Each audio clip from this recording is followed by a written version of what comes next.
Sure heard a cobra landed near the town. Thought it was an apex, but nobody was around. So I got back to my duties, then I walked into the lab.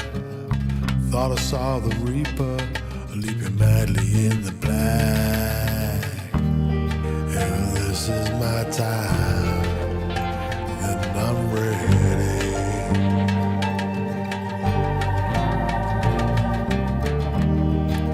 Is this the day that I die?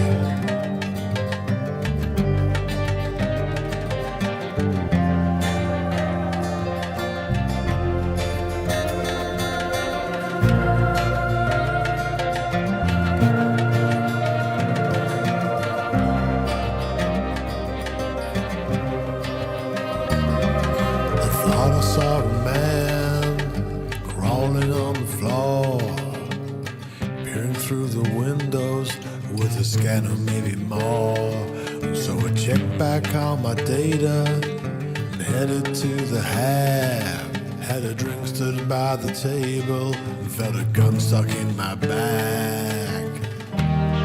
If this is my time, then I'm ready.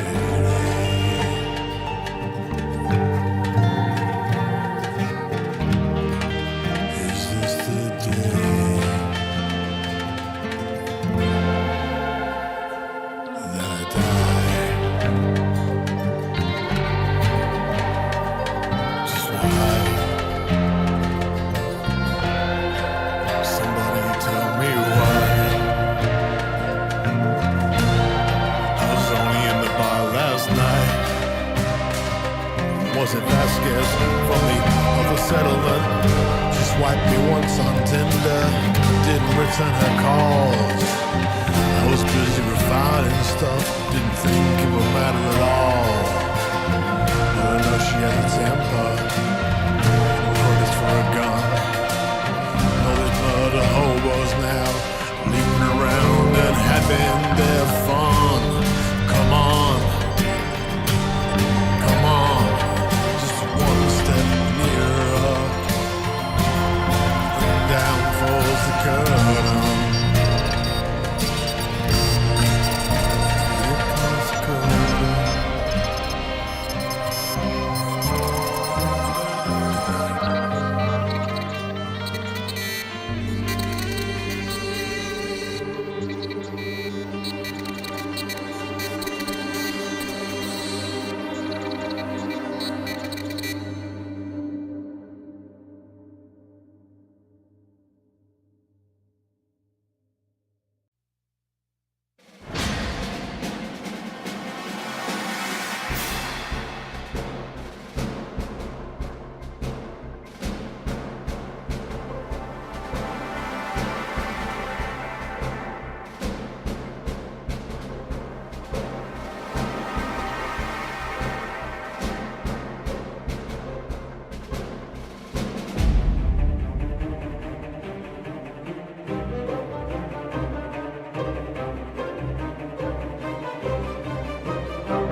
John Jameson.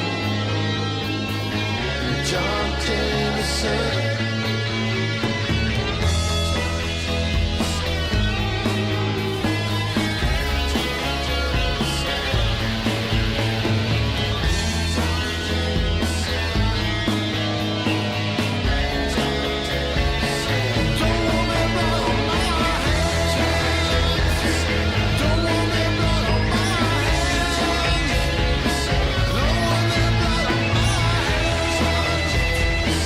Don't want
Hello and welcome to Lave Radio. Greetings and welcome to Lave Radio. Greetings, Commanders. Greetings, Commanders. The show that talks about the universe of Elite. And the development of the computer game Elite 4, known as Elite Dangerous. And the fantastic community that surrounds it. Broadcast from a foreign Sidewinder and hosted by a vending machine technician. A place of nonsense and innuendo for forum dads. A self-contained podcast 2 hours long. Transmitting to every corner of the galaxy. It's even louder than me. The hottest show this side of Dizzo. The name of the place. Lave Radio. Lave Radio. Lave Radio. Lave Radio. Lave Radio.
Greetings, Commanders, and welcome to episode 550 of Lave Radio, the show that likes to talk about the universe of Elite Dangerous and the fantastic community that surrounds it.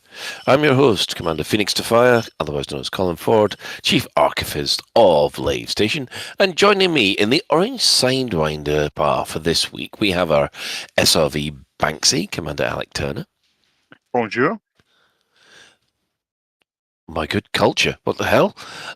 We have our staff liaison officer, Commander Psychic, otherwise known as Claire. I don't speak French. Too early. Too early. Hi, pals. It's good. How are we 50 past 500 already? That's mental. Yeah. I was going to say something about that in a second, but never mind. Unfortunately, our head of health and safety is helping carry a lot of wood. Has he got wood? He's Apparently so. He carries so much wood that... Oh, I was hoping someone was going to jump in there, but never mind. I got nothing. So, standing in his place, we have the Chris Mark V Little Begin. Hiya. Hello. Right, so if you wish, you can join us live. We're hanging out in game.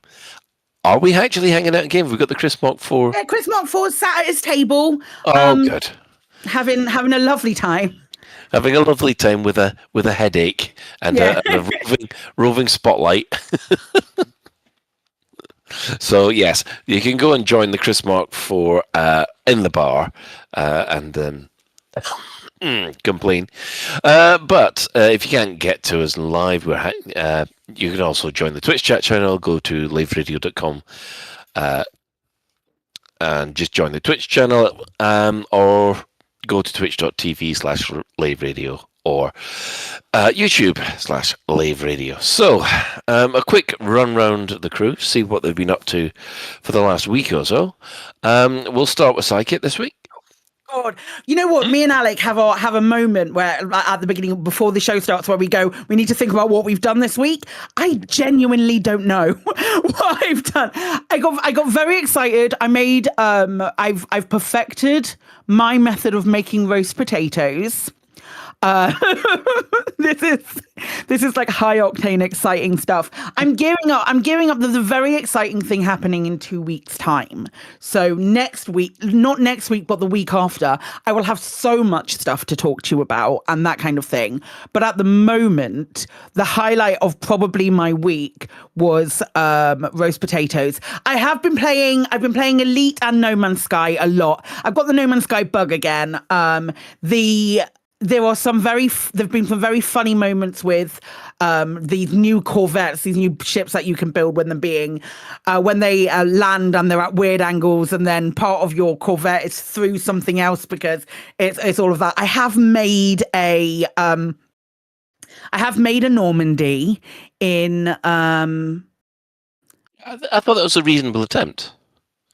Yeah, well, I copied someone else who was much better than me, but they did it in creative, and I went and got all of the items that I needed and did all of that. And it's been really fun. It's been a really fun experience. I'm also hauling. I think I'm down to 100 trips left to get my tier 3 base. It's like the big four, so CMM composites, steel, titanium, and one other or something like that. I've got Liquid oxygen. I think I might have done liquid oxygen, but it might be liquid oxygen, because liquid oxygen is one that, like, everything is like one jump away. Chris has a settlement which is one jump away from me, which has hundreds and thousands of liquid oxygen. So I don't have an issue with him having with being able to go and get the stuff. It's just making the 100 trips. So I'm taking my time with it because I've already populated that system, so I don't have a 4-week deadline or anything. I'm just going to take my time with it and do it when I feel. There's been a suggestion in chat of aluminium. It might be that as well. But yeah, that's been really fun. I've been playing an awful lot of Plague Inc. still. I've got this in my head to do try and get all of the achievements on Plague Inc. And I'm doing really well for someone who had barely any achievements before. I'm doing well, but it's kind of fun. It's been kind of fun to sort of have that on and then have other things on in the background. Speaking of other things being on in the background, there's been a couple of I don't even think there's been a couple of shows that have been noteworthy for me to say that I've watched. I've been rewatching Hell of a Boss, which has just come on to Amazon Prime, which is a really good show. It's by the same makers of Has Been Hotel. It's a cartoon, but it's a cartoon for one of those cartoon for adults thing, and it's based on the dynamics between heaven and hell. It's really fun. I really like it. So I've been watching a lot of that again, but yeah, I'm really sorry. I've perfected my roast potatoes. That's the most groundbreaking thing that's happened this week. And I know that's very femme of me, and I'm so sorry. Oh, fair enough then. Okay then. Chris Mark 5. I ate the roast potatoes. He did. He did that. He did that. Other than that, I haven't really been doing much, to be honest. I've been playing a space game, which has been fun. I need to do the expedition. I keep putting it off, but I need to do the No Man's Ski expedition. I also need to go and build my... Oh, God, what is it that I am building at the moment in my system? I think it's like a security installation I think I'm building at the moment. To ramp up the security in the system, and then I'm going to go and get another planet and dump a bunch of high-tech stuff on it, the high-tech kind of settlements or whatever onto it, so I can have one planet which just makes refined materials and refined and extracted materials, and another one which is going to do probably high-tech and extraction. And I don't know, maybe this one will be called Bob City. Who knows? Lovely. Right. Okay then. Alec. I didn't get no damn roast potatoes at all. I'm sorry, mate. I couldn't deliver them. They'd have gone cold. What I did do, I'm not sure it was a substitute for these roast potatoes. People may recall I've done this once before. Stupidly, I did an 8-hour round trip to drive my stepmom up to Macclesfield so she could have lunch with her sister. It's one of those things where you think never again, and then time blurs the memory of just how horrific driving that far for lunch is. But anyway. What you should have done is you should have dropped the mother-in-law off. Then you could have come up here for a little while, and then you could have a couple of beers. And well, not a couple of beers, obviously, but next time, keep it in mind. Yeah, that sounds good. It was all right. It was nice. She enjoyed it. That's what it was for. What else? Oh good God, I'm having hell at work because so I have my stalwart Windows desktop PC, which I've used for my work for like it feels like a decade, and it's got everything, all my work things set up exactly how I like it. But it's Windows 10, and apparently I'm not allowed to use it after the middle of next month. My bosses are being very strict and saying that they absolutely want it switched off and its disks destroyed, apparently. Grown. So, it's new Windows 11 PC, and I sort of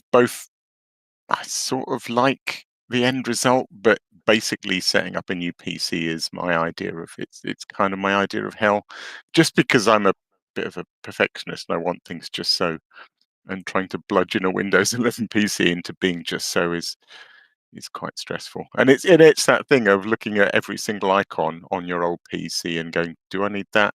How do I get it? How do I install it? And if you can't, how can I kind of rip it and make it work on the oh God. Anyway, I expect a lot of people are going through this at the moment, as our Windows 10 PCs suddenly declare they're not going to work soon. Is that due to the lack of security stuff, I imagine, at least for work? Yeah, I mean, he's right. If I get some virus and it infects the whole of one of our huge customers, and it's my fault because I refused to, it's not a good look. So I get it, but it's a bit of a pain.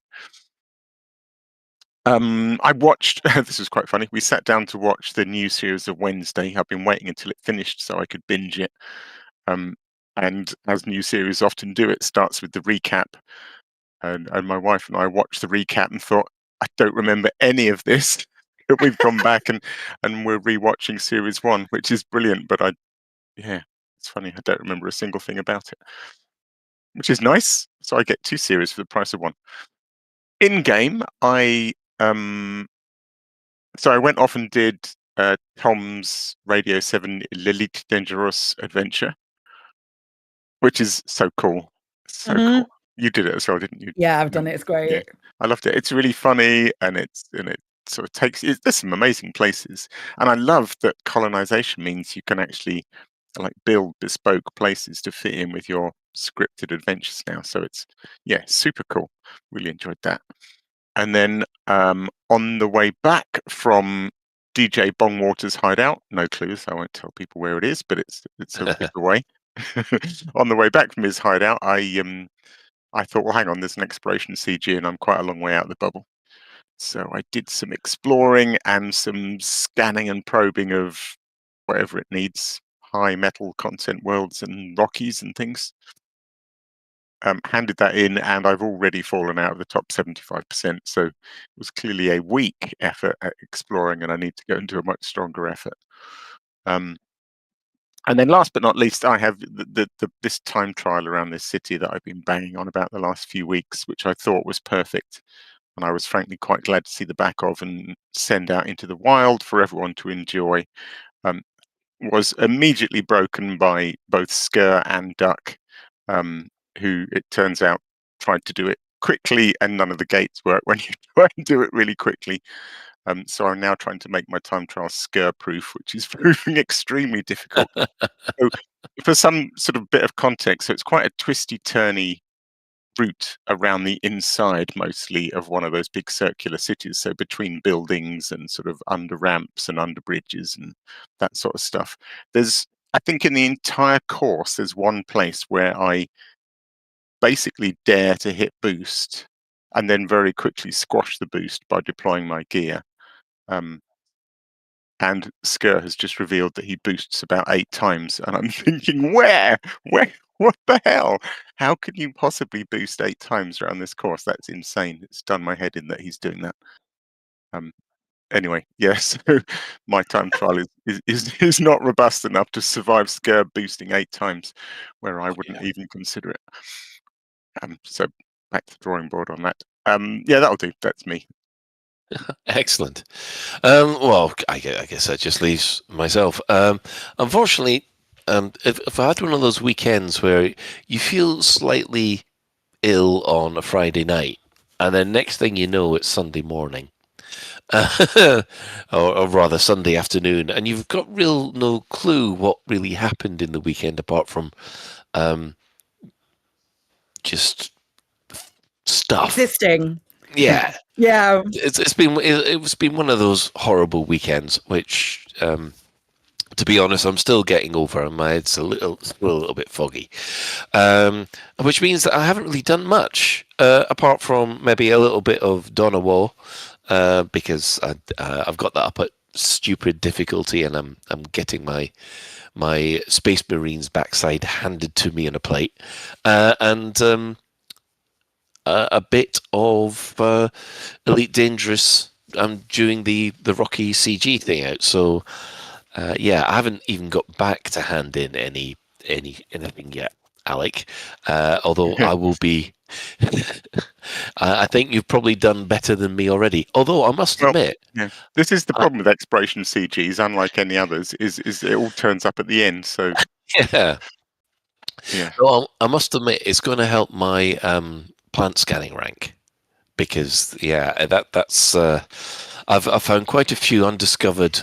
Well, they've been discovered before, but they haven't been rediscovered since Odyssey, if you see what I mean. So you can land on them even though they've already been discovered. You scan them, you get first foot, and of course you'll get first scan of all the biologicals that you can find, because you can't find blooming bacterium even if you and relax. Anyway, so yeah, that's what I've been doing when I've been conscious.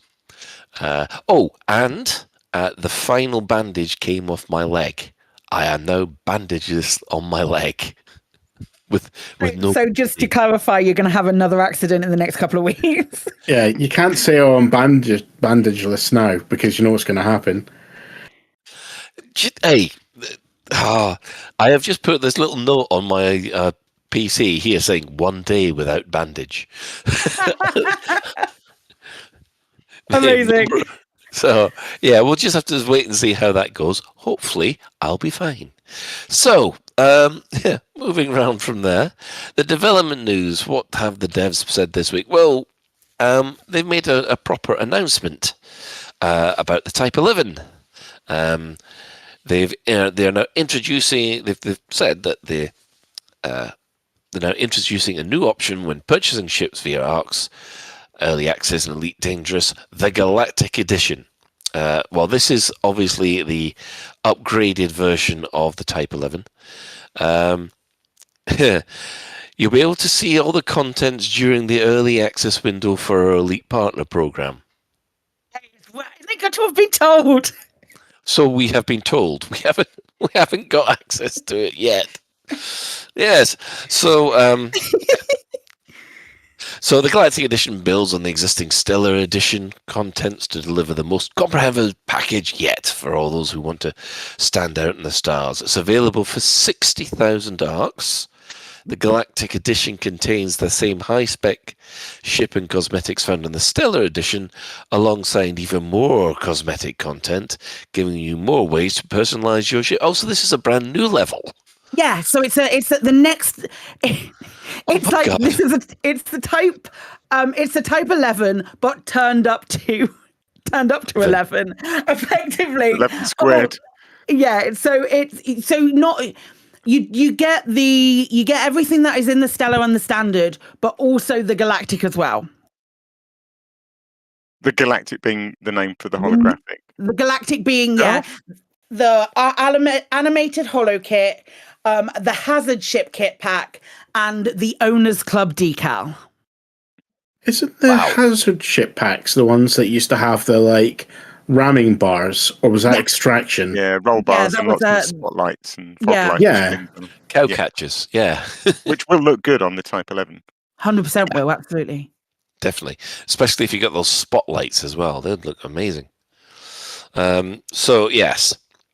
Striking new visual options for your ship, which can be applied over any paint jobs, that sounds good.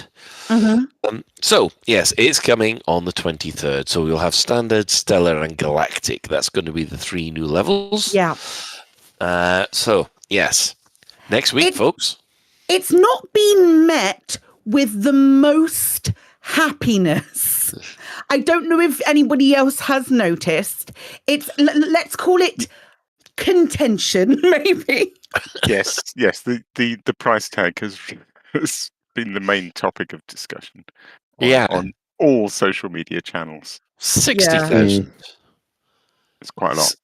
Yeah. So effectively, it's about £30, which means that if you wanted to get early access to Jump Space and also the DLC for the Sorcery Pack, which came up with Planet Coaster, you get change from £30 for that. And it personally, I would say it feels a little bit like a lot, but if you want that, you can get it for that amount of money. I'm not going to tell any fucking how to spend their money, but it's... Yeah. I mean, I must admit, the arcs to pound ratios sped past me for a second there until, it suddenly went, that would be... what? So there's kind of some things that I wish we knew, like the wee arrows and that, and the holo pack. Will they change based on the pattern and colour of the paint? So where it's like that kind of weird humbug style blue stripy thing. Like, are we going to get blue stripy holos, or are they just red holos? And also, I kind of feel that now that the Stellar isn't the top anymore. Stellar needs something to stand out. I'm guessing, I'm going to get shouted at by people for saying this ship is going to have pre-engineered cargo racks. Not the Mark II. I think it's going to ship with the pre-engineered ones. Because you need a reason. You need a reason to get that middle one. Otherwise, what's the point? This has been a bit of a bone of contention in my house this evening. I'm not going to lie. I think it's going to ship with the pre-engineered cargo racks. You can't Galactic Edition is, you mean? Yeah, the Galactic Edition says all Stellar content. Yeah, so if you gave those special cargo racks to the Stellar, then the Galactic one would have it as well. So I don't think I think it's going to have the pre-engineered cargo racks, but we'll find out, I guess, if and when we get a mitts on it. I don't think there's a pig and owl's chance of that, but apparently, according to this blog post, which is a very interesting way for the partner program to find out, we are going to get an early access window for it, just when that starts. Who knows? Tomorrow or Thursday, but that is kind of a when's it out for? Tuesday, a week today. Oh, okay. Sorry. For some reason, I thought it was Thursday. Okay, cool, good, fine, good. No, it's a week. No, can you imagine? Our window is one day. Well, that's those were the sums I was doing. Yeah. Okay. Yeah, so we should have some access. So I like the lights around the big circle thing, because it makes it look like a disco dance floor. So can we have dance emotes now, please? Thank you. The whole idea of the holo cosmetic is really intriguing, isn't it? I don't know if I necessarily. Actually, the chevrons might be cool, but it has intriguing possibilities. When this was announced, I was like, I've made a couple of posts along the line, basically about the money going. I think that's my cut-off point. I think that's a nope for me from now on. But then I haven't said this to anyone, but it suddenly occurred to me, oh God, what if they took the animated waving checkered flag from the Buckyball holo ads and stuck that on? I would probably have to part with quite a lot of money for that. Oh no, you've done it now, Alec. Don't give them ideas. But, Well, yeah, I can't wait to that's a see. guarantee for you, isn't it? Next will be the Emperor pin-up hollows. Oh God! It'd be cool if you could Oh do something like no! put in either your ship name or your ship ID and have that rippling down the side rather than just being a very small decal. If your ship name rippled down the side, that'd be super cool. Oh, I like that. I like that Yeah. idea. Yeah. And next, you can have inflatable pilots in the shape of your favorite power play leader in the ship next to you. So, dear, yeah. Gross. Well, it could be Gross. holographic. After all, that's exactly what Multicrew was to begin with. You're all holographics. Yeah. So yeah, in other news, Frontier have released their new phase of DLC for Planet Coaster, the Sorcery Pack. It's so good.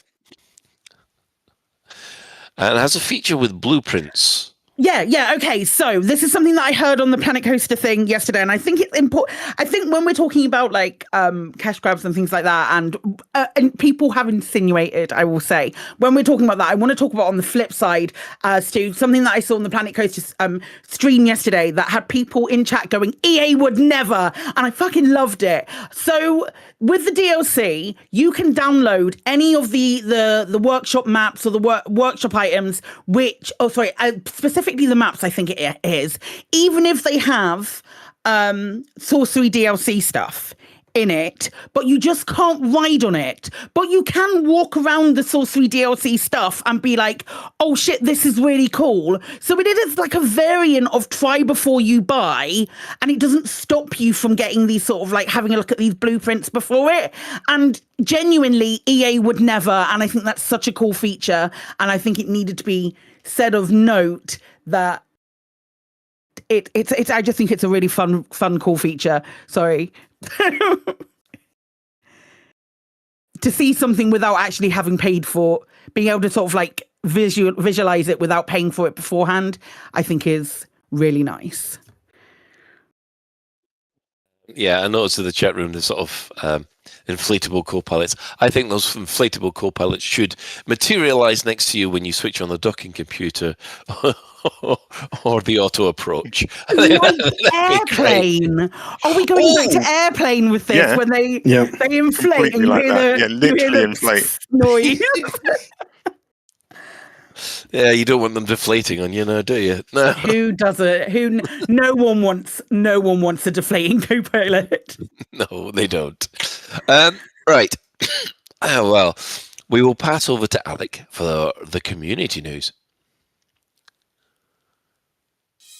And now, to the community coroner.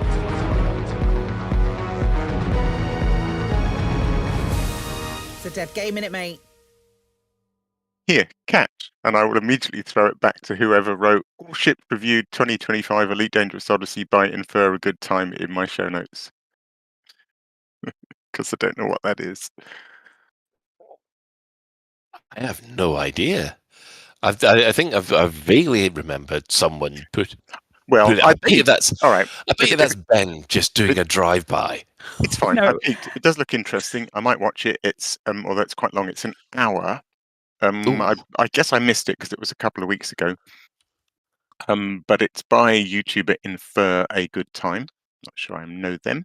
All ships reviewed 2025. So it's basically what they say is that they enjoyed going back and watching Hawks and Seppelgeist's all ships reviewed videos and decided it was time for an update. So yeah, it's an hour-long video reviewing with timestamps, and I do think they mean all, including the Type 11. Although I guess that's going to have to be a speculative review. All new ships. So yeah, I'll have to give that a watch, or some of it. I'll skip through it, pick my favourites. But intriguing. Right. Next bit of news, I am afraid, is a rather sad bit of news. Some people may know this already, but people may well be familiar with the name Chiggy von Richthofen. And I'm afraid I have to announce that we have lost Commander Chiggy von Richthofen, who passed away on the 19th of August after a short battle with liver and lung cancer. Chiggy, I imagine most people will be familiar with the name Chiggy von Richthofen, but he's basically an absolute legend of Elite Dangerous exploration. I've already seen many comments on the forum and thing of people basically calling him the king of exploration. And I wasn't aware of this aspect of his story, but apparently he has like an absolutely unbelievably vast collection of Earth-like world discoveries to his name, like truly legendary. Where people may know Chiggy from is there's an epic forum thread, probably the epic forum thread. It's a forum thread called End of the Road. I forget when is it from? It must be a long time ago now. Let me very quickly check when the OP first went up.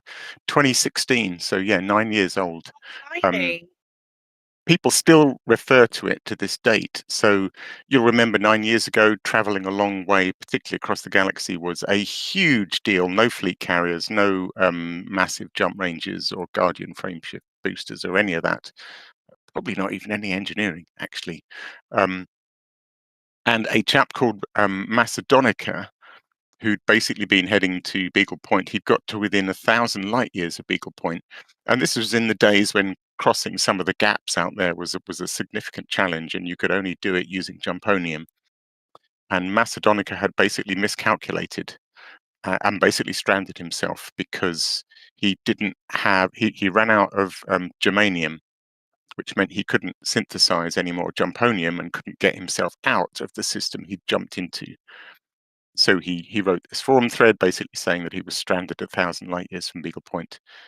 And Chiggy von Richthofen basically did the ultimate fuel rat and leapt to the rescue. So he spent the plan being there were some ringed bodies in the system that Macedonica was stranded in.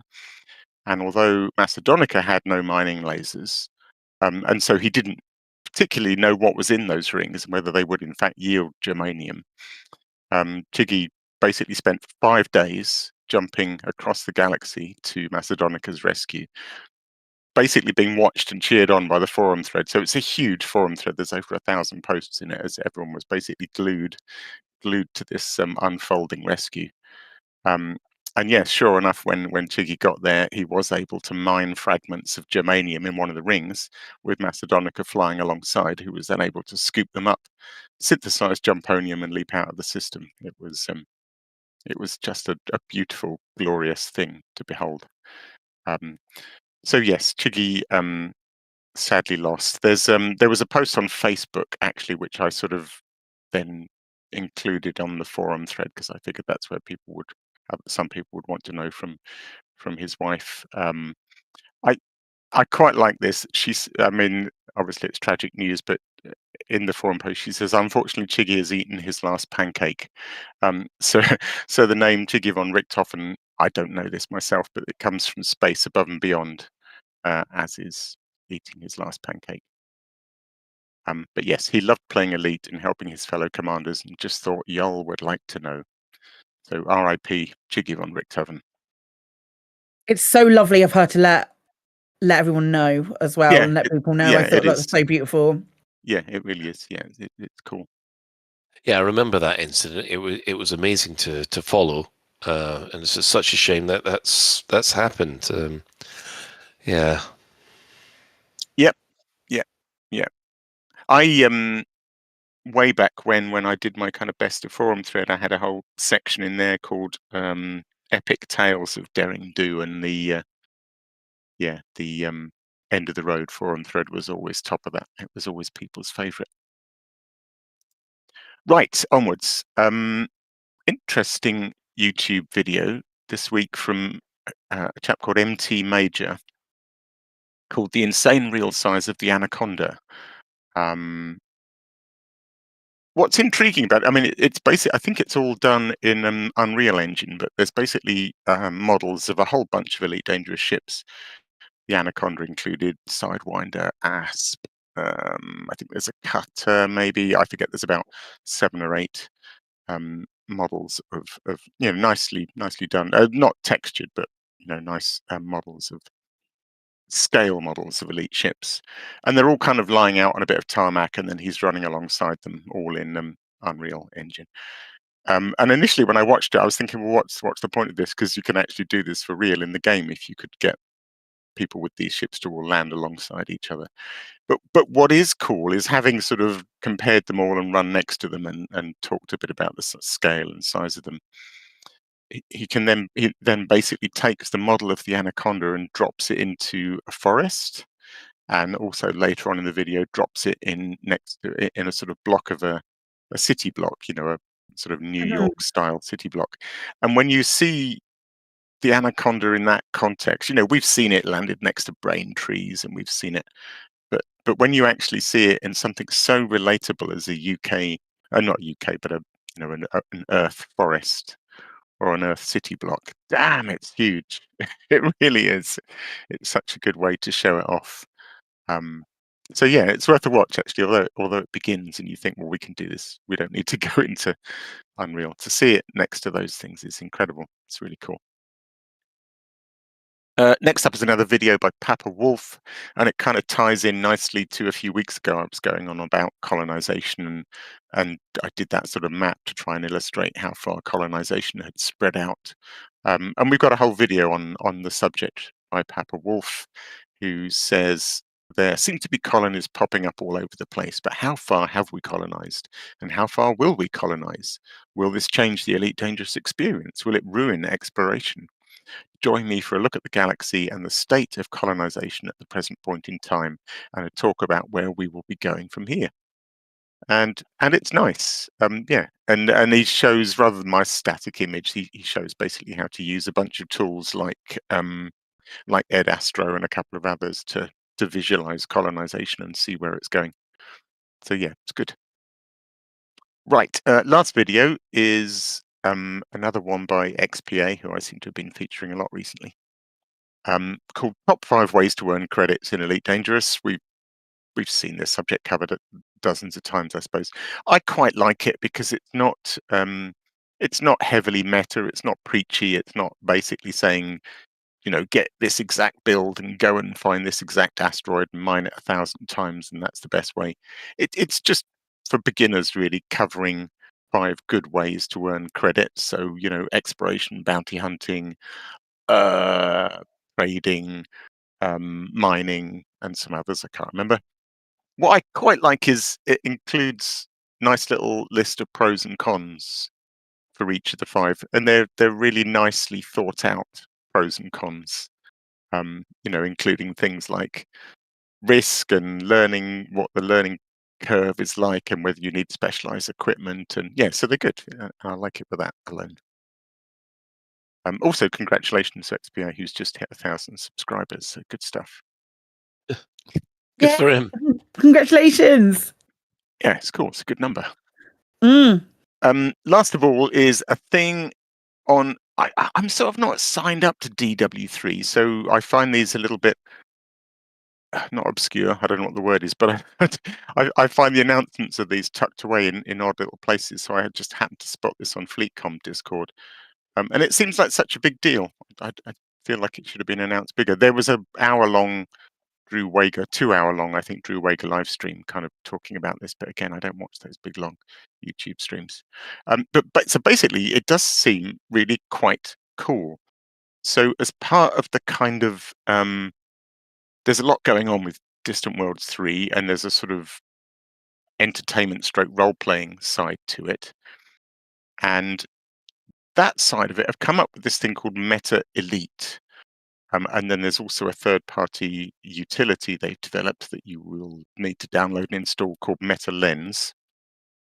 And Meta Lens basically reads your journal and your status file and uploads the bits that are relevant to what this whole thing is all about to some central server, I guess. And then Meta Elite is like the front end and the general thing.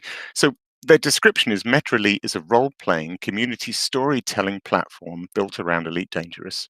It empowers commanders to participate in campaigns, quests, and missions developed by the DW3 team, missions that evolve around lore, discovery, and collaboration. And then MetaLens is the companion app that runs alongside your game, monitors journal logs, and synchronizes only that which is strictly necessary for mission progress with the Meta Elite servers to safeguard your privacy. I don't mean any disservice to it. I'm just trying to maybe make it relatable. Say that it basically sounds essentially the same as the galactic missions in Elite Dangerous FR, the website. So in the same way, it can monitor what you do, and what they will be able to do for DW3 is establish tasks and sort of community-wide missions based around a story, and monitor the progress of people taking part in those tasks to sort of tick off goals and move it on to next stages. It's got quite a cool front end. We'll include the link to that, but the front end is https://raxler.org, although it's nothing to do with Raxler. But yeah, I mean, I can see this being a lot of fun. The idea that you're out on DW3, but you can take part in sort of lore stories as well at the same time. It's neat, and it's got a cool front end look to it as well. So yeah, and that is this week's community news. Yeah, so if you have a community event taking place soon and you'd like to shout out it across the airwaves, you can tweet the crew at Lave Radio or Blue Sky or email us at info@laveradio.com. Yeah, the website had a little bit of a hiccup, had a bit of a nap, but as far as I'm aware, it's up and running okay at the moment. So, yeah. So, let's have a look. The in-game events. Anything happened this week? Well, yes, we had not a major thing because the exploration CG is still happening. We know it's past level 1, so yeah, yay, we win. But we did actually get a message on the 11th of September from Professor Frank Radix, who is looking for his assistant Terry Torra, who is still missing. If you have not read this message, spoilers ahead, I've heard nothing from Terry since last message regarding HIP 87621, and I'm growing increasingly concerned at her silence. It's not like her to be quiet. And why were October Consortium vessels in the area around the time she disappeared? Something feels very wrong about this. I am trying to rally the exobiology community to push for answers. Perhaps with public demands for information, we can force the owner of the HIP 87621 permit to reveal themselves. Salvation. And we will find Terry. I will be in touch soon. Professor Frank Radix. So. Wow, Colin. Wow. What? I had a bit of cough in my throat. I'm so sorry. I just feel that rallying the exobiology community basically just sounds like they're getting on the horn to Alan Titchmarsh and Charlie Bennett. Yeah, I mean, I guess she'll savage you with a wheelbarrow. Yes, 100%. They get really angry. These exobiology lot. They've got their own float around in space. They've got their own forks. They do. Manticore. No, you know why they're so angry? Because you can't find any bacterium, and then that just winds them up like crazy. It feels very personal to you, Colin. This is the second time you've mentioned it today. Well, I am sorry. I landed on an ice planet, and then I find the bacterium that I'm looking for is white. How are you supposed to find that? White or grey? Oh no, white or grey background. Yes. So that's me. Interestingly, the Burpit said that they already knew what the layer of that system was. Yeah, I've seen it. Yeah, and there doesn't seem to be any rocky planets in it, or planets that you can land in. So obviously, maybe it's been changed since it's been permit locked, because it might be old information. But there did seem to be a lot of asteroid belts. An awful lot of asteroid belts. Last time this may only be the second one. Last time we had a focused exploration CG where we had to go and probe particular types of body. I seem to remember that was also rocky and metallic. Now, I'm not saying they can only do. That's the only option available to exploration. We've had ammonia CGs. worlds. Have we? Yeah. Okay. Yeah, Good. there was ammonia Good. worlds with like around the around Thargoid shit. Good. But what I wonder is whether exploration CGs can only focus in on planet types, and whether it's not the planet type that's actually interesting in HIP 8761, but the rings. I think this is kind of Burr's suggestion that it was the rings that were interesting. And slightly awkwardly, they can't build a CG that asks us to go and scan particular types of rings. So they've kind of constructed a themed CG that sort of works, but isn't quite That's a really right. interesting theory. You know I what like mean? that. Yeah. Yeah. Maybe it's some mossy rocks, some mossy asteroids. I will discuss this later. I think Unless we want to discuss it now. So we can dip in and out. I think there's a there's a really, really good thing that whatever we can speculate about what was there before, I think it's really interesting that the day the CG ends is an update the day after. So anything that we think is in there could just be like, actually, no, we're going to change it. An update with a mining ship and the system's full of rings. Well, I mean, this is the thing. We make connections from Smarties on paper. Oh my god, the wind-up merchants there. I just, when we've talked to Alf about that and the fact that you could practically feel him rubbing his hands together in glee, going, "Got ye all, waha!" But yeah, I reckon that maybe this new life form might be living in the asteroid belt. Well, I am, of course, now thinking of that scene in Empire Strikes Back. Yeah. Yeah. So we are dealing with you're mining space worms, people. You've got to avoid the big space worms. This ground sure feels strange. Empire Strikes Back. Imagine that you're happily mining away, and then before you know it, chomp your dinner. Empire Strikes Back. That's no cave. Yeah, I much of it. I think the robot chicken one's better. If you ever find the robot chicken version where the Falcon gets away. Anyway, I think it's that time where we look at our power play ratings.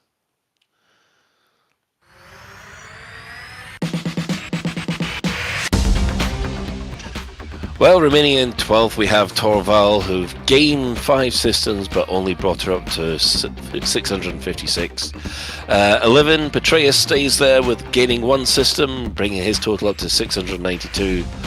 Delaney still stays in 10th, having gained only 2 systems, up to 719. And in 9th, Winters gains an additional 7 systems, bringing her total up to 740. In 8th, we have Kane, who has gained another 5 systems up to 941, but ahead of her, having lost 3 systems down to 970, we've got Antal. In 6th place, we have Archer pulling ahead even further with an extra 14 systems up to 991. Then we have Grom in 5th place. He has gained 3 systems, bringing his total up to 1,227. And then, again, we have 4th Lee Yong-rui, who's now up to 1,253. That's 11 new systems. Arissa the Emperor gains 10 systems, bringing a total up to 1,620. Mahan gains an extra 13 systems, bringing his total up to 1,700. But as per usual, an extra 15 places for the number 1 Princess, Aisling Duval, with her total being 1994. Doesn't look a day over 20. Yeah, That's gonna be a 2,000 next week, isn't it? Oh, easily. Oof. Let's all meet up on Planet 2000. Yeah. Can I just apologise to the Pranav Antal community? I'm so sorry. I've been dicking around with time trials, and yeah, I feel I've let you down. Yeah, the -3 this week. What's wrong with you? Yeah. You won't get your hollow pin up with that attitude, mate. No, definitely not. So, yeah, I mean, God, there's no stopping her, is there? That's another still highest count of the week and most strongholds, most everything, really. So, I did hang some Pranav Antal banners on DJ Bongwater's gaff, for what it's worth. that's cool. Yeah.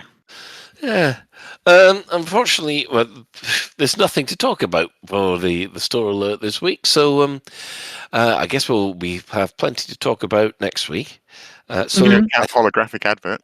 Holographic paint jobs. Yeah, they're going to be fun. So we're going to take some ads and then come back with some discussion. Sometimes you don't want all the bells and whistles, you just want a ship that will get the job done fast. Vulcan DeLacy present to you the Python, a multi-purpose ship that offers the enticing balance of manoeuvrability, firepower and all the compartments you need for mining or hauling. Because any mission, any system, any station, it will do. No matter what you throw at it, because whatever you want to do, it will do it for you. Hey Commanders, this is Mick from Crazy Mick's Reptile Emporium and Warehouse. Due to a hysterical ordering mishap and not reading the fine print, I'm currently in possession of over 10,000 snakes. Many of which are deadly, so everything must go. We have anacondas, asps, cobras, diamondbacks, furglants, keelback, kraits, mambas, pythons, sidewinders and vipers, none of which are capable of spaceflight without being strapped to a rocket. Need a pet for your cockpit? Buy a snake. Need to scare your mother-in-law and give her a heart attack for the insurance money? Buy a snake. Need to fill a beluga full of snakes to assassinate a witness on their way to a Federation courthouse? Buy many snakes. Bulk discounts are available at Crazy Mick's Reptile Emporium and Warehouse. You can find us in the Lave Business Directory or visit us at the former site of Sensible Michael's Shipyard and Outfitting Warehouse. Will somebody get these mother snakes out of my mother warehouse? Sweet dreams, little ones. You rest up in your hangar bay, because in the morning, you'll wake up to smell fresh laser fire, because you're in a Federal Corvette. And there's one thing that a core dynamic ship does well, and that's kill ships. Big ships, small ships, rings of ships. We even have a go at booping asteroids. Enemy shields down! Enemy dead! There's no further targets, Commander! That's all you'll ever have to say in a Federal Corvette. Core dynamics! Let's not talk about skimmers.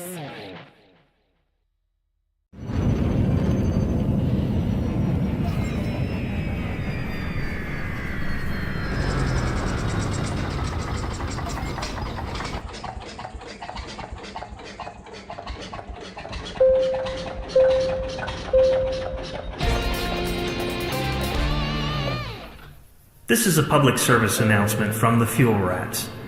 Please stop what you're doing and pay attention. If we can rescue you, we will, but you can help us help you by following these easy steps. 1. Fly 50 light seconds or so from the system's main star and drop out of Supercruise. 2. Note down the current system and the nearest stellar body. 3. If you're on emergency life support, log out immediately. 4. Go to fuelrats.org and click Get Help. 5. Stay calm, hold your breath, and let our seasoned professionals do what they do best. The Fuel Rats. We have fuel, you don't. Any questions? Right, and welcome back. Well, today we're going to put our speculation hats on and wonder about HIP 87621. Is it going to be the new Thargoid trap, or is it going to be something else? So, just to start off, I'll go around the crew, see what if they've got their own little pet theories. So we'll start with a little Biggin. Yeah. So what do I think it's going to be? I think we are going to enter the system and we're all going to run around like mental trying to find things. And I think this is going to be... Has this system always been permanent locked? I don't know because I don't know. Yeah, because it's the first time I've ever heard of this system. But then again, no one had There's heard a lot of of systems out there, Colin. Exactly. Is there a lot of permit lock, just individual permit lock systems? I know there's big areas that are permit lock, but is that actually quite a big, heavy sprinkling of? I don't know. There are quite No, a I few don't know. permit lock systems, which I remember. Locked planets as well. Yeah. We've got one next door. Okay. Yeah. In fact, yeah, we've got one just next door, haven't we? But they're all locked for narrative reasons, which will never probably be actioned. Arguably, this is locked for a narrative reason as well. We're bad fucking me. The Proteus wave planet was retrospectively locked, wasn't it? Yes. Yeah. And then the one next to it was locked when Commander started to jump across. Yeah. So I think we're going to find on those planets, I think there's going to be hybrid plants and stuff like that. And I think some of them are going to be hybrid with remains of like Thargoidy stuff. That's what I think it's going to be. It does sound. It does sound enticing that we've got this kind of thing happening again. What about you, Alec? Is there anything that you're hoping for? Well, I hope it's not. I mean, just the thought of it, not Thargoids again. Oh, yeah. Really, I do miss not Thargoids, not the things, but like you know how they're the spirocytes and all that stuff. Yeah, I think we're going to get like something alien evidence. Yes, of something alien, or it's been where like it has basically the two biological things have made a hybrid of one of them. So maybe like you know those weird ones that like zap the lightning. Maybe it'll look more like biomechanical and it'll have like some green zappy lightning, something like that. It's either or it's going to be like a crash science car that we can now have.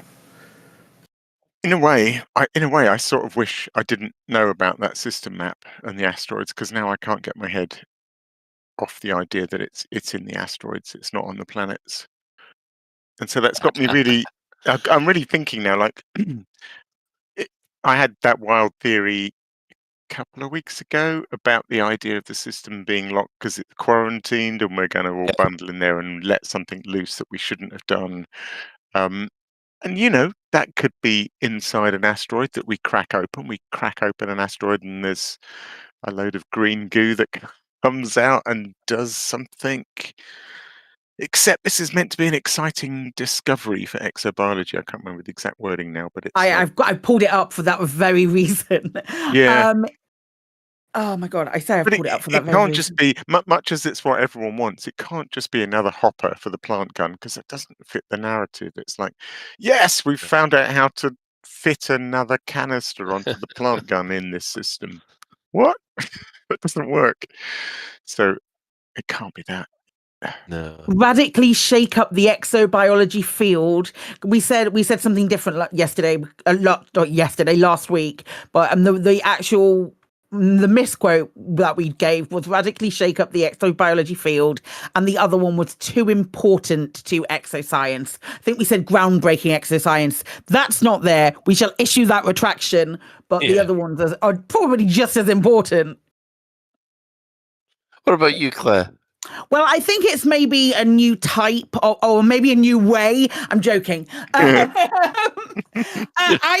more I thought about Alex thing opening and can open worms everywhere, the more I thought about it, the more I really liked it.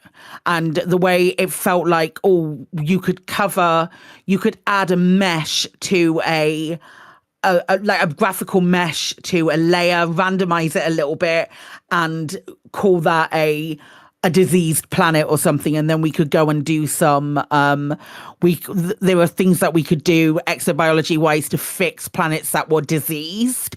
To bring them back up. I thought that would be interesting, and not just planets that are diseased, but like entire planets that are having this like rot that is spreading, and we could fight it as like conscientious exobiologists. If that's your flavor and that's something that you want to do, I thought the more I thought about it, the more I was like, I genuinely was like, oh, maybe how hard could that be in the grand scheme of things?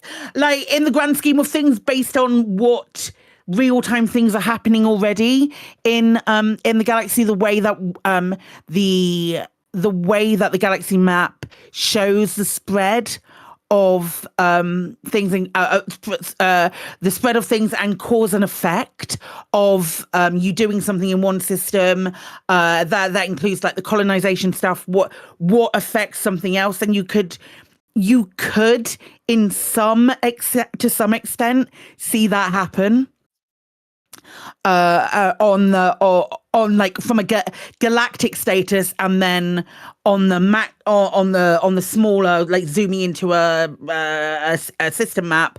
I don't do a lot of exobiology. It's like canonically, I've mentioned it a million times that I hate exobio, but something like that would make me kind of interested. The idea of being able to flip a system from being infested. Like an infestation might be a cool thing. Yeah, like a new system state, and you've got to if we can as a community stop that from spreading and pull it back down and then find the antidote. I've been playing too much Plague Inc. I think this is what the problem is. I've been playing so much Plague Inc. that I went, yes, this works. Well, Blue Ganymede just beat me to the punch there, because there is there's actually an elite reference there that you could have, which is the Trumbles. Mm-hmm. Trumbles were little creatures that could infest your ship and eat all your food and any of your cargo, really, because they were hungry little buggers, based on Tribbles, obviously, from Star Trek. Yeah. And can you imagine if we've got to now stop the Trumble infection? I love that idea. I need them to be fucking adorable. Yes, absolutely. They need to be adorable, if that's the case. Sound team to the rescue with a nice... Yeah, completely. The little happy baby noises of like, oh my gosh, what were they called? The one of the episodes of recent Doctor Who where the I've got a plush of this.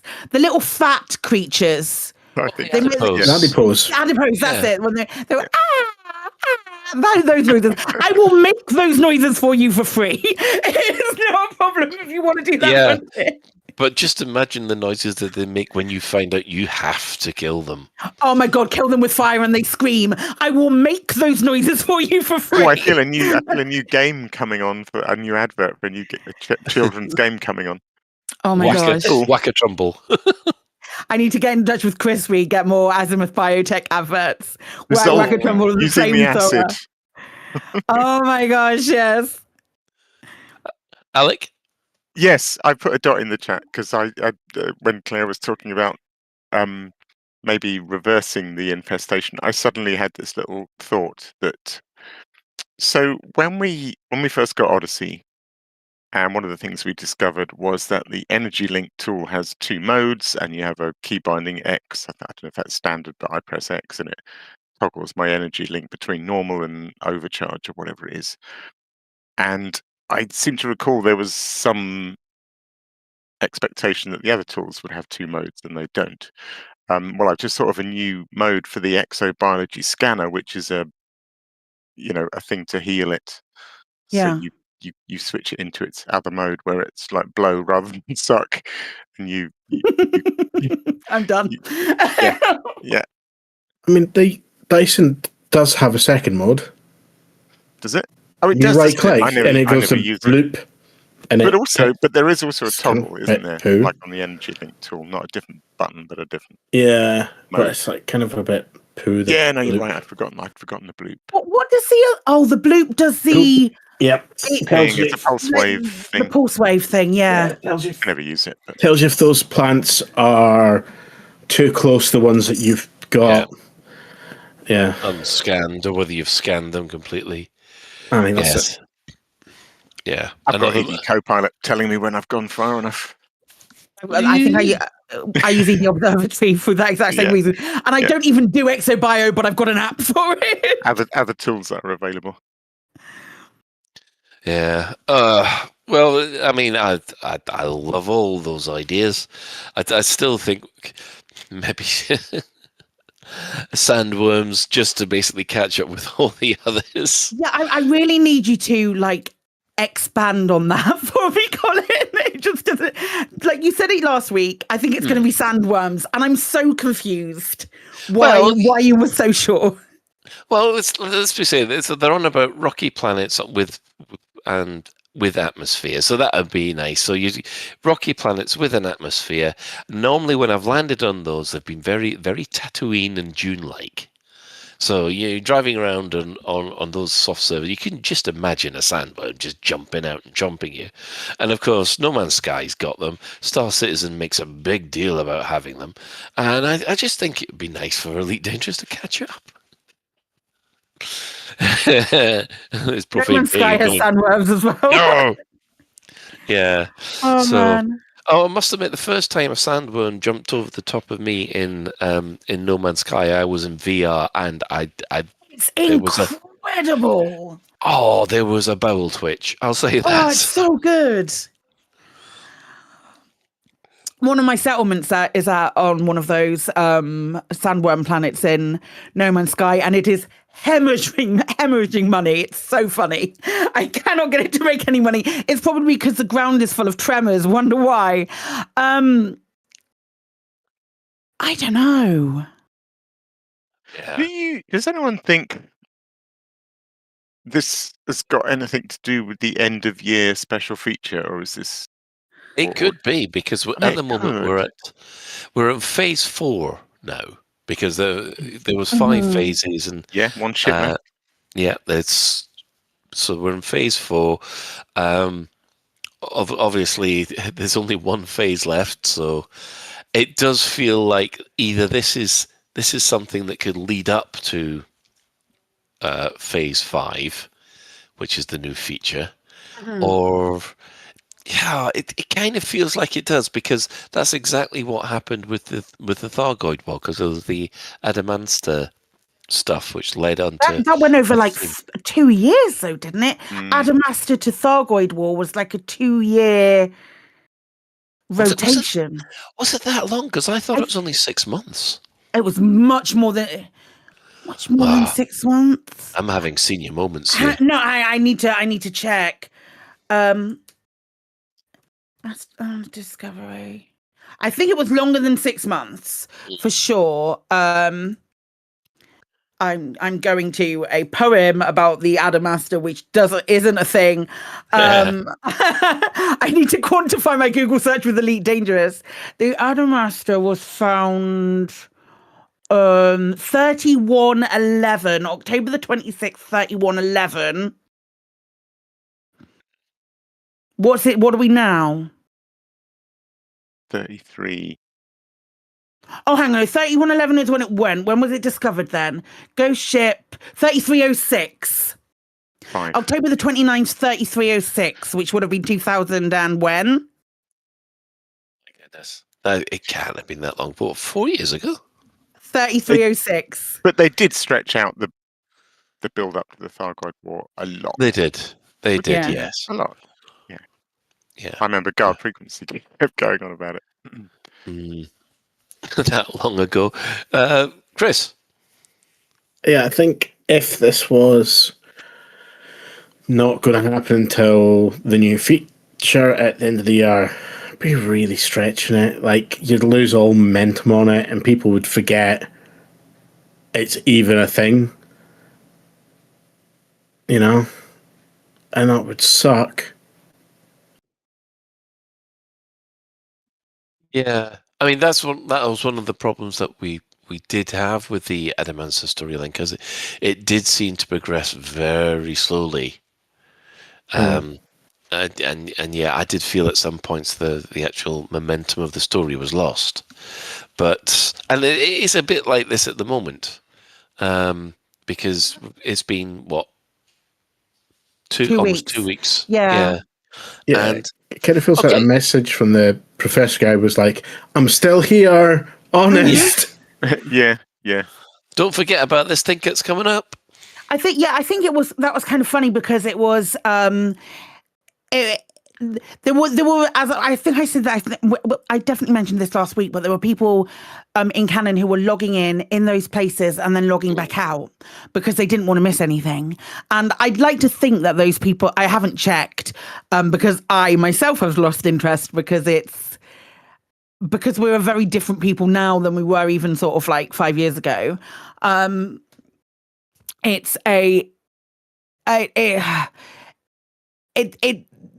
It has lost momentum. It could maybe have been the week after, might have been. And with the measurable gaps of that other megaship jumping would have also been really useful. It's. I mean, the thing is, it's nice that they do throw these things in. It's just there has been I do feel when they do this, that it gets everybody really excited, and then it just dies off, and everyone goes, "Huh." And the other thing, because you were so right, what you said last week about it's nice if we know if things are predictable and we can basically if we can base our gameplay around it, like for example, this exploration CG, knowing that it was going to run for 2 weeks. I won't be alone in having lots of other things on my to-do list. I just bought Tom's album, so I wanted to go and do the Elite Dangerous adventure based around Tom's album because that's, I'm listening to it at the moment, and so it's so topical and relevant. I definitely wanted to do that now. And then in my case, I've got this time trial that I'm working on, and I quite like to finish that first. And I kind of dropped everything to go and do this Terry Tora thing, because as far as I knew, it was all going to happen there and then, and I was going to miss something if I didn't. Yeah. I didn't really want to drop everything. I would much rather have gone, if it had, if I'd known it was going to have weeks, I would have gone, okay, I'll do it next week. I'll finish this. I'll do Tom's thing, and then I'll go and do that. Yeah, I mean, it's one of those FOMO events that all of a sudden you're there going, oh, I could do this on my main, because it's not something you want to keep back for your alt. So I think it keeps reminding me back in the pre-Elite days for me, there was a CG around, not a CG, there was an ARG around a character that was being released in a different video game, and everybody knew that this character was coming, and the ARG started really, really strong, and then it got to a certain point and it turned into what was effectively a countdown on a web page, and it was just counting down to zeros. And now that this CG is in place, I feel like we're on that countdown to the web page rather than anything else. And it feels kind of, it doesn't feel kind of, it feels anticlimactic. Like we're just looking at a countdown now and waiting for something to happen. I prefer it when we work out when something's going to happen. And I know that's difficult around having planned things around updates and stuff like that. But I keep remembering bringing it back to Elite, and we've already talked about the Adamastor, but with the ghost ship and the little audio snippet that they did with the stones, he keeps watching the stones, and then the little and I know this isn't to everyone's taste, but the little Instagram things which we had to work out throughout the thing. It was like nine Instagram posts went out. I didn't go a day when I wasn't sort of engaged looking at Elite stuff on the run up to this, because we knew it was going to be something big and exciting. And now we're like, and we'll get to this with the question of the week as well. There's very clearly a discrepancy between people who think it's going to be sweet fuck all and people who are expecting it to be the world. Yeah, there doesn't seem to be much in the middle. To be honest. Although let's be honest. I think most of us season players have learned to temper our expectations. Are you saying that when you're taking a long drag of a cigarette and going, I've been there, man, I've been there. you weren't there at hit 2460. No, you know what it's like, man. Yeah, we remember neurosis. So yeah, interesting little thoughts for everyone, I think. So yeah, I guess we'll just have to wait until next week, see if something turns up when the ship arrives. What if it's nothing? Well, then we'll at least go mine some big rocks. Hey, plenty of asteroid belts there, right? Yeah, so there's plenty of big rocks to blow up, so we'll be happy with that. Right, and mostly clueless Claire. You've got something about multi-crew. I didn't know this. So thank you to Catet in my Discord for sharing this. They were multi-crewed in with another commander who was doing some bits and pieces, and they were in their SRV while they were doing the bits and pieces. And Catet was like, "Hey, I'll just hoover up the canisters of stuff for you." So he saw a gold canister. He was like, "Oh, I'll just hoover that up in my SRV for you." But you can't. You can pick up materials, but you can't pick up commodities in somebody else's SRV if you're multi-crew. It says guest. Yeah. Okay. Good. I'm glad that I'm not the only one who didn't know about that. It says guest pilot and reads it out like you're not allowed to do it. Yeah. Interesting. I don't know how often that would come up for you, but Catet found that out today, and I felt like I needed to share it. Oh yeah, I wonder if that's. Oh, go on, Alex. I wonder if that's also because it then also stops you maybe effectively putting cargo in someone else's ship. Like if you're in their SRV and then you scoop cargo, you can then drive that cargo. You could put illegal goods in somebody else's ship. I don't really know. Interesting. Yeah, you guys didn't know that either. I'm quite excited about that. Well, to tell you the truth, I don't think I've actually ever multi-crewed with people and driven someone else's SRV. Yeah, I think a lot of people don't even realise that if you're crewed with somebody, you can effectively both drive your SRVs out, park them, get out of your respective SRVs, cross paths, and get and swap and get in each, or things like that. It's quite fun. I don't know what purpose it serves. It is a thing. Can you actually, the two of you, land in a wing, and then one person gets out of their ship, and then dismisses their ship, and then walk onto the other person's ship? Yeah. Can you? Yeah. That's what multi-crew is. Well, I know that's what multi-crew is. I was just wondering if there's a limitation of whether you start off in ships in a wing. Well, they're not. Yeah, you can do it with you can do it if you're in the wing. You both land on a planet, and you can leave your ship on that planet or dismiss it, and then get onto the other person's ship. Awesome. Without a problem. That's not an issue. I was just really interested in finding out that there's it blocks you from picking up things. I'm sure there are reasons why. What's to stop the other person effectively kidnapping you at that point? How do you get off their ship? Well, when they stop eventually. What if they don't? Well, you can't take over their pilot seat because the ship owner is always the pilot. Yeah.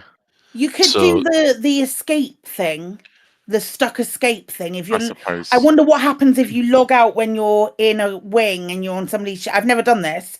If you log out when you're in a wing with somebody and then you log back in, you won't be in the wing. Back in your own ship. Yeah, I imagine you're just back in your own ship or something like that. The reason I know that you can do that is because Commander Simon rescued me in one of those when my ship got blown up, and we got added to a wing and he dropped down and I got on the ship. It was a great clip. It was featured on the 10th anniversary video of Elite Dangerous. Nice, a personal rescue. Yeah, it was really fun. One of my most exciting Elite Dangerous experiences. It was really cool. Yeah, normally I have done some on foot missions together on with people, but I haven't actually gone. I don't think I've given the team stuff in Odyssey a full workout yet. To be honest, even now, I mean, yeah, Multi-crew does have a bit of a poor reputation, unfairly, I would say. But yeah, it's not one of the most popular features, unfortunately. Right. Well, we've had our say about HIP 87621, Claire. Yeah. So we asked the question of the week about it, about 87621 as well. We were saying, what do you think is going to be discovered there? So every Sunday at around 2:00, I put out the question of the week, which is on Blue Sky, on Twitter, and in our Discord. That goes out, and we do. We will ask a question every week.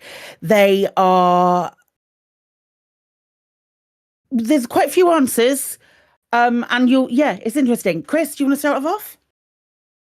Yep. So my one is from Commander Captain L. Harden.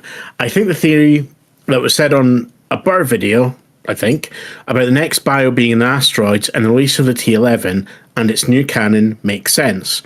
So it might unlock or not, but we'll maybe be able to mine that new bio everywhere else. The new cannon as well. Is that the only way to Spuff cannon uncover the asteroid worm's lair? Oh, I'm getting carried away now. It's nonsense. By spuffing. Oh no, it don't. We're not doing another one. Not happening. Yeah, he missed out on it last week. You see he's got spuff envy. I'm stuffing. I'm spuffed out now. It's not doing it for me anymore. Right. Last week was something else, though. Let's be honest. It was gas. It was the gas. It was green emerald gas that did it. Mixelplix73 says maybe. Yeah, and then they added a picture. Yeah. Oh, okay. With a picture of Audrey 2 from Little Shop of Horrors. Yeah, okay. Feed me, Turner. Feed me, Turner. Feed me. I've got Spherulence or Spherulence. Spherulence, yeah. Spherulence. That sounds like something that banks do. Right, it says Smurfs or I'm rage quitting. Yeah. You've had a good run, Spherulence, mate. It's okay. Commander Cronenberg says landable, thicker atmosphere planets with crawly creatures that can be bioscanned. I mean, there's the dream. Landable, thicker atmosphere planets. Oh my God, if that's the big thing from the end of the year. There aren't any things in HIP, whatever it is. You said, Colin, about the system map, and you said there weren't any rocky worlds. There aren't any. There aren't any atmospheric worlds that we're not currently allowed to land on in it. That's also correct. But the thing is, because it's permit logged and because there's an update coming, who's to say that it's going to be exactly the same layout that we've That's seen? a ticket, Colin. You got it. True. I'd be slightly disappointed if they retconned it. Just find a system that's got what you want in it. How can it be retconned? Because basically it's locked. So it's we can't get there.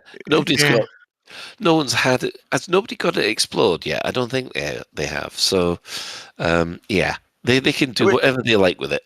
Was this the usual thing? Then? The system map, is this the usual thing of parking a fleet carrier in a neighbouring system and then you can buy the exploration data? Okay.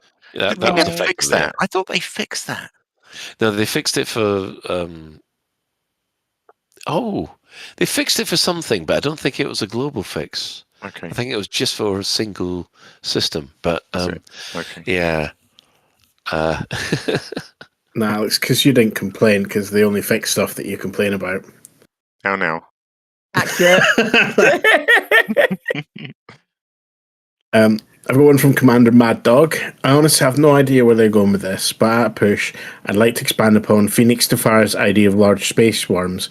We're getting giant rock worms that will pop out and attack your mining T-11 if your blaster worm me home too much with that pew-pew mining blaster.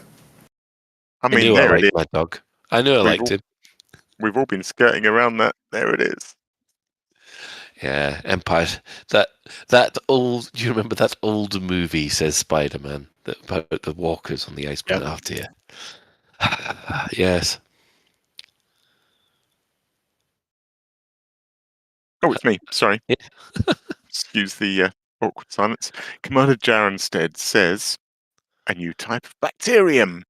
And you can just spuff off. How about a glow-in-the-dark bacterium that you can see from... So you go down to the dark side of the planet, which you wouldn't normally do for exobiology, and the things stand out a bloody mile. You can see the glow on the horizon of the bacteria. Yeah, fill them bioluminous. That's what we want. Actually. That'd be good. Imagine Yeah, that. but another kind of bacteria. Just no. Just go. Just no. Oh. Yeah, I used to. The thing about bacterium is that for ages I used to think that there was a little signal on some of those planets where you could see wind eddies, and I thought, oh, that must be the chemical reaction of bacteria, the waste product that they're all having, waste products, so that it causes these wind eddies. So I'd always chase these wind eddies, and of course they'll barking at the wrong tree as usual. Yeah. Now I've said it. Are there any bioluminescent exobiological things to discover? God, try saying that on a couple of pints. Yeah. I don't think so. Well, actually, there are. There are biologicals based on electricity, because you can see them a mile off. They're fantastic. Yeah, I scanned some of those on the way back doing my CG. Do they glow if you go on the dark side? I just habitually never go on the dark side. Yeah, they stick out a mile. Yeah, they're absolutely fantastic when you actually see them, and of course the fact when you get close to them, they're like they've got these fantastic sounds next to them. It's like those big tuba palm tree like things where you walk up to, you can hear the wind whistle through them. And when you get close, I think it's fun. That's absolutely fantastic. But that's really cool. Yeah, I have Nicey. The optimist in me wants to say that it will be unlocked and will be the start of some kind of galaxy-wide hunt for similar systems with a smattering of lore TM throughout, plus an upgrade to the Dysonator and more plants, please and thank you. Am I expecting that? No. Would I love some sort of storyline at all? Yes. I have a sneaky feeling that we're going to drop something big. Who knows? Frontier know. Yeah, well, Frontier does know, yeah. Although, the more that we all talk about this, the more that I am getting the feeling that this is the start of the build-up for the big Phase 5. Mm. And last time, we did get a kind of mini update halfway through with the engineering rework. So we had Power Play 2, which kicked off gangbusters as far as the player count was concerned. And then I think it was about a month later we had the engineering redo, and everyone was we weren't expecting that. I remember us having that very conversation. Yeah, so this could be the equivalent of the engineering thing, which we were not expecting anything like this to appear, and then all of a sudden it leads into Phase 5. Funnily enough, I was joking earlier about how this whole, whatever that quote is about, sort of revolution in exobiology couldn't just be an extra bag for the Dysonator. But it does occur to me that it's a perfect tangent. So if it turns out we get rid of the permit lock, we discover something amazing, which means we now need to go out and find more of it elsewhere.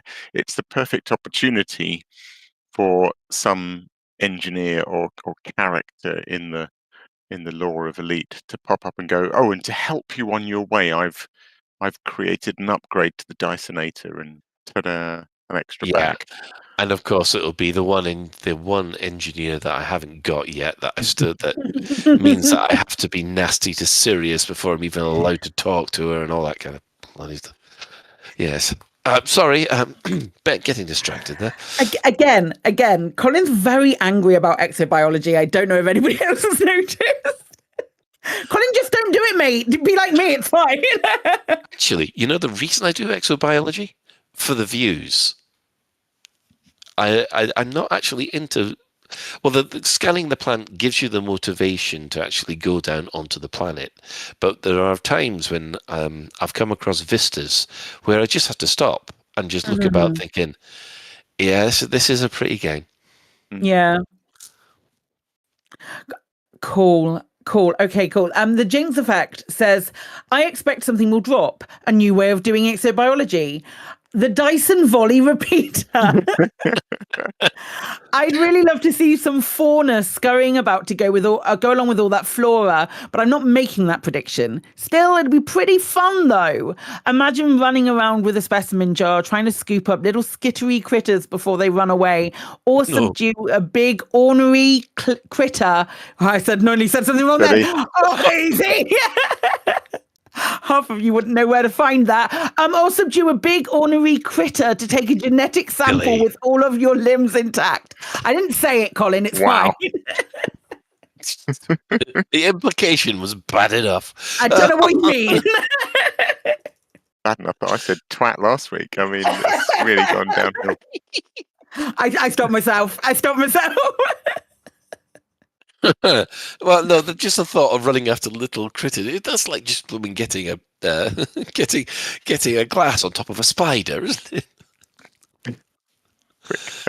Quick, put it in, and then it goes into the Dyson thing. You see a little creature in the thing, running around in the Dyson thing just before it gets blended.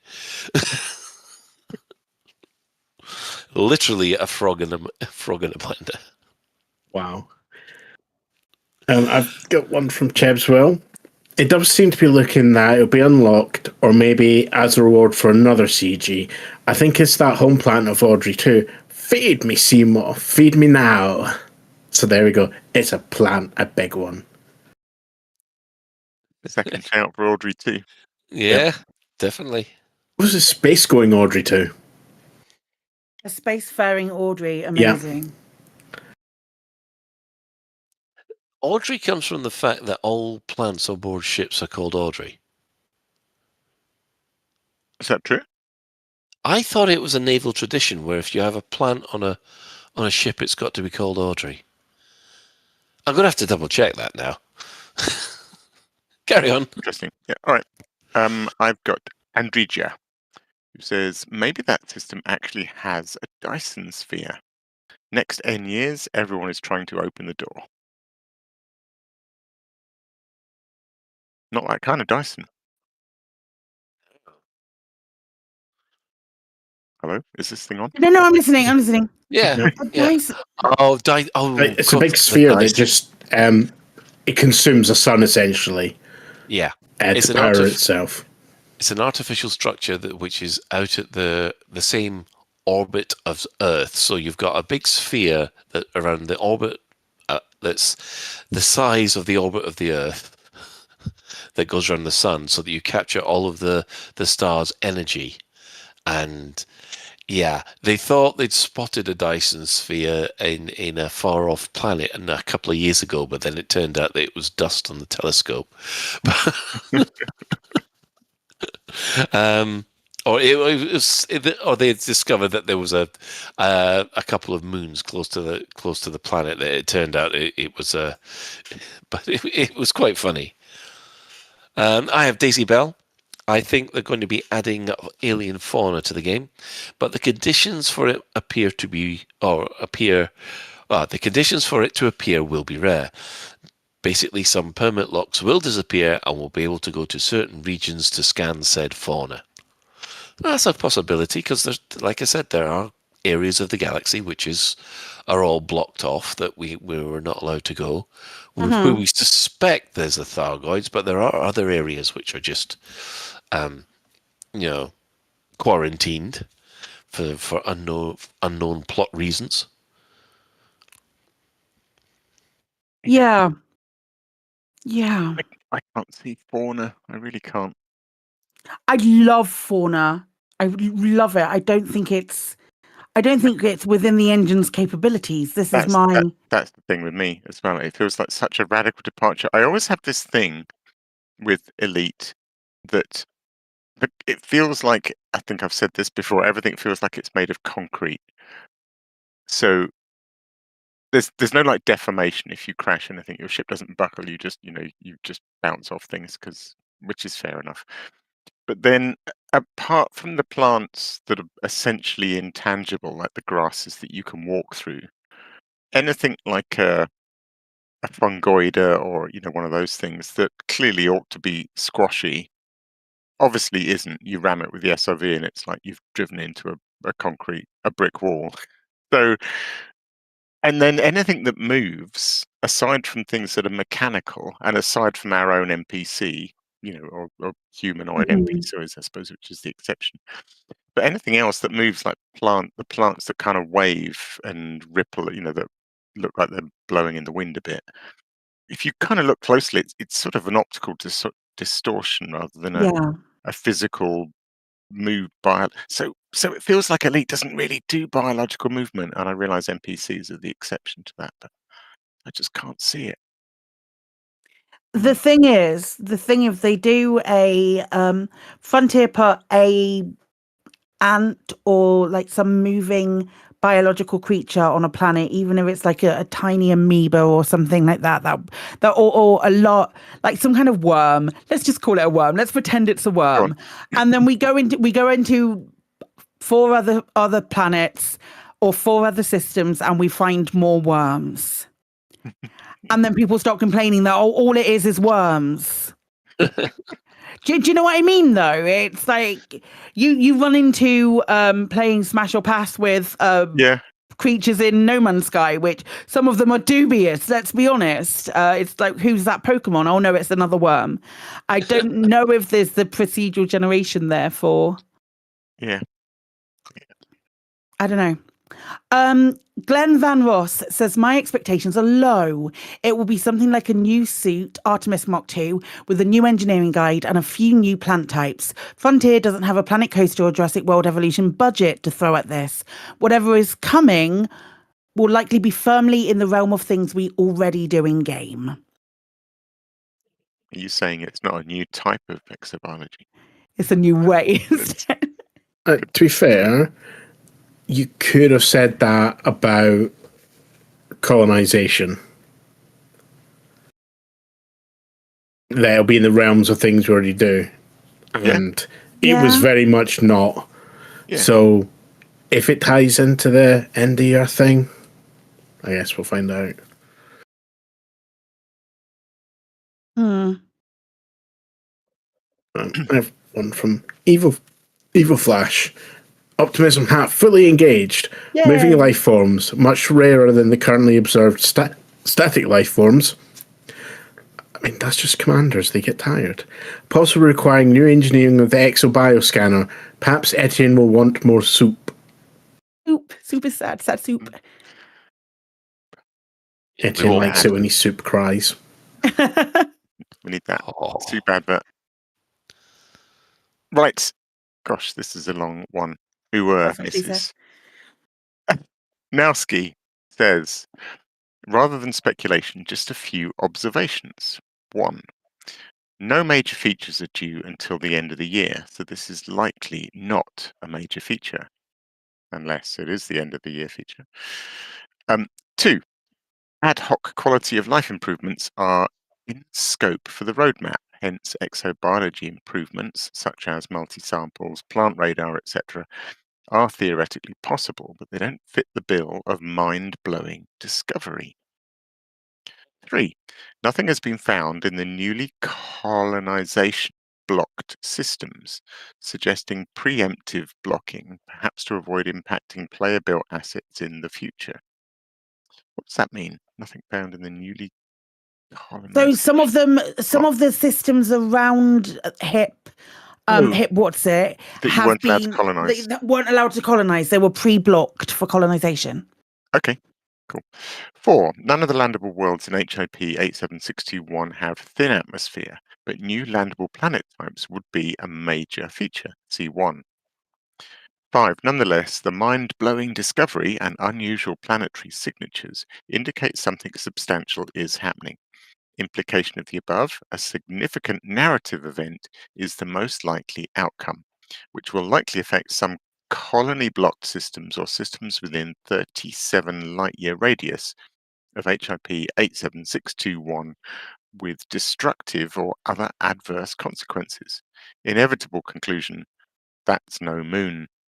One of HIP 87621's rocky world bodies is in fact a giant super Titan egg due to hatch around the 23rd of September, unleashing several hundred baby Titans, which will proceed to infest some of the nearby colonization blocked systems and require a concerted AX cleanup campaign. Terry Tora will forever be known as the first exobiologist to scan a Titan egg as she dives into a newly gaping fissure in her trusty G5 Artemis, bioscanner in hand, uttering her immortal final words. Clonal colony distance, what now? Now, Ski, you had me until that's no moon. Yeah, to tell you the truth, that was fantastic. There was kind of Sherlock level of analysis. I like it. Yeah, and then it's the point. And then it's like you had a DJ Squat sort of flashback to the unhinged moment at the end. I would say, like, apart from 4, technically we don't know what's inside that system. Frontier, I assume, could easily change planets to what they need if they needed to. So. Maybe they can, I don't know, but in game we aren't supposed to know what's in that system. We've only got it because of shenanigans. Yeah. And also, as discussed, this could be the major feature. This could just be a very long build-up to the major feature at the end of the year. Did they say, actually, I should stop saying major. I'm not sure they said it was major, did they? You need to be careful about bandying around words like major. Well, way and type. You've got to make sure you get your language right. I don't think Frontier said major. I could be wrong. They definitely said that they were like I would argue that there was probably substantial might have been put in there or something along those lines. Like they were type of feature. Those epithets. They're big features. So it I'd like it to be something new rather than something like a rework. Yeah. Yeah, I mean, I do like the fact that so far we've had one rework and something new every since they've started putting this new model in. Yeah. Admittedly, colonization was late because that was supposed to be the big feature at the end of this year, but because power play slipped, everything else did as well. But there is a kind of expectation in the community that this is going to be the big new thing for the year. So, what's the betting that whatever it is written down in Darren's little black book of fantastic ideas? Oh, can we get him back on? Is he out of NDA yet? Oh, we need a message from him saying, "Yep, that was me." I hope bloody everywhere it is. If it is. Yeah. I have Commander Homburger. I was watching Commander Hatch's stream and thought to myself, what's the most mundane thing it could be? And so I asked Hatch and he replied, a new shade of bacterium. Did you choose this one on purpose? Absolutely not. I just went and I infected them. So I'm going with that in the hope that I'll be pleasantly surprised with what it actually is. I mean, yes, if it's a new shade of bacterium where they all become bioluminescent and we can all actually see them, I'm fine with that. Yeah. It's just go on, Chris. Or clear bacteria, like polar bear's fur is actually it's not white. Make it even harder to find. Is that what you're saying? Okay, cool. You can only find it by the sound of the composition scanner going ping. Yeah. Oh, that's just cruel. That's just if you've been on one of these expeditions where you're trying to scan. If you go looking plant scanning, it's the most horrible thing ever because you're looking for planets to scan for biologicals, and you always find bacterium, so you're not going to find it. It's soul destroying. If you are exploring just for the sake of exploring and you happen to find some biologicals on the way, it's actually quite nice. So I've given up looking to do exobiology. It's just something that I like doing on the way of doing other things. If that makes sense. That happens to be the It fifth does make time that sense. Colin has mentioned his hate of exobiology. I think we need to call the counsellors on this one. It's not the journey. It's not the destination. It's the journey for you, isn't it, Colin? Exactly. Exobiology is the friends I make along the way. It's a bacterium you don't find along the way. That's amazing. Oh, I'm sad.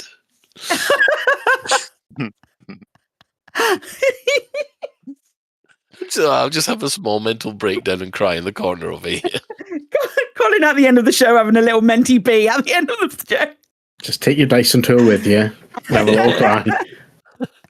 Oh my gosh. Okay. Profane Pagan says, I have a hard time seeing the bigger picture with the provided puzzle pieces.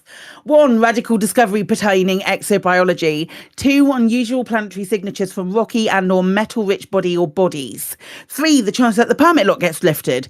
4, type 11 is coming a day after the CG. I have millions of ideas for new exobio features, and the discovery of an extinct alien sentient species would be exciting, especially if there was xenoarchaeology. I could see our Type 11 miners participating in excavations. Oh, I like that. Having said that, I feel there is a good chance that a new planetoid type will be landable, if not now, then later in the winter update.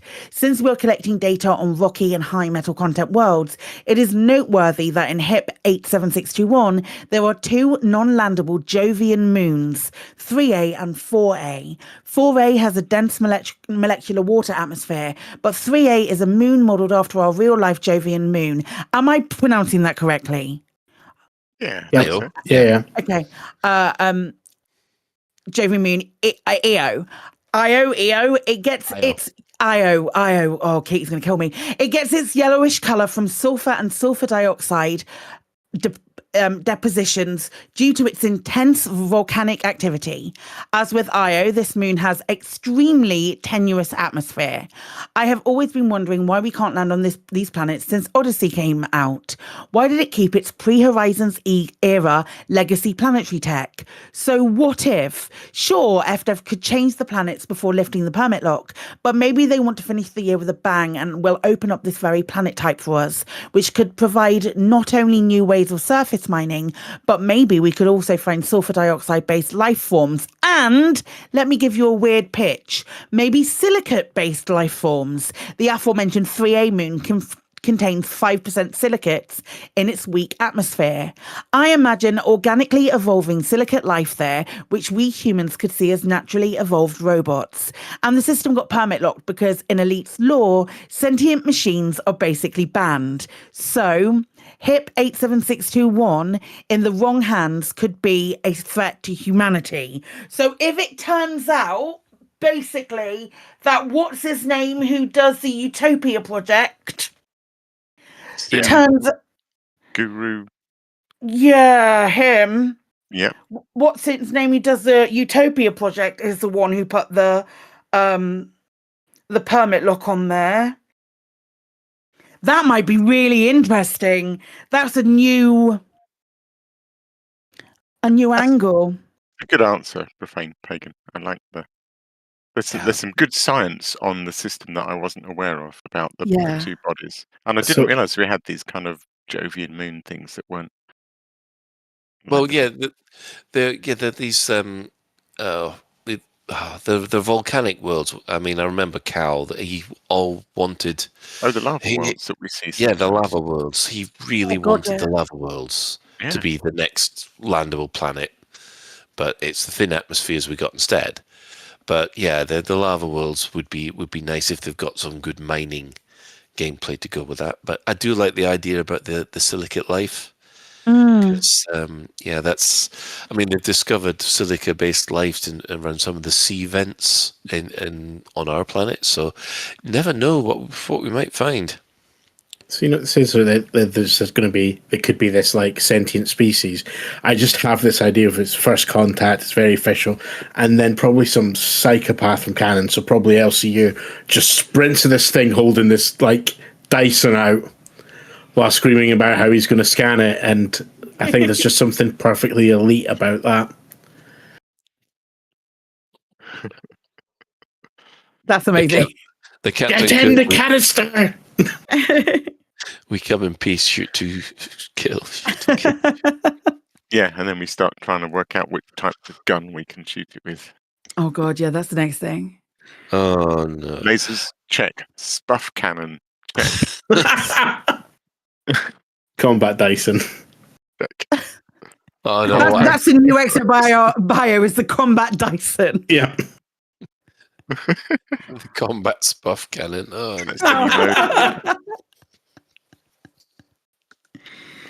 oh dear. Right. On that note, does anybody have any other business? It worked really well last time, so I'm going to pitch it again. Hey, if you're listening on Spotify, drop us a comment.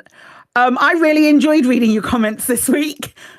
Drop them again. Don't say hi, mum, or anything like that. We had a lot of those, but absolutely, if you are listening on Spotify, drop us a comment because that was really fun. So, yeah, do that. Thanks to to our everybody. engagement and all of that stuff. Yeah, that was quite amusing actually. Right. Let's do our shout-outs. Our sister station, Hutton Orbital Radio, it broadcasts on Thursdays at 8:30. You can tune in at twitch.tv, Hutton Orbital Truckers, or if you just want the audio, go to radio.forthemug.com. For the discerning commander that likes a bit of CQC action, check out the CQC Discord at discord.me/Elite Dangerous CQC. And of course, we'll give the shout outs to the other Elite Dangerous podcasts. That would be the Guard Frequency, who do other space games as well. And of course, the Loose Screws. Yes. And if you speak French, Let the funky music do the talking.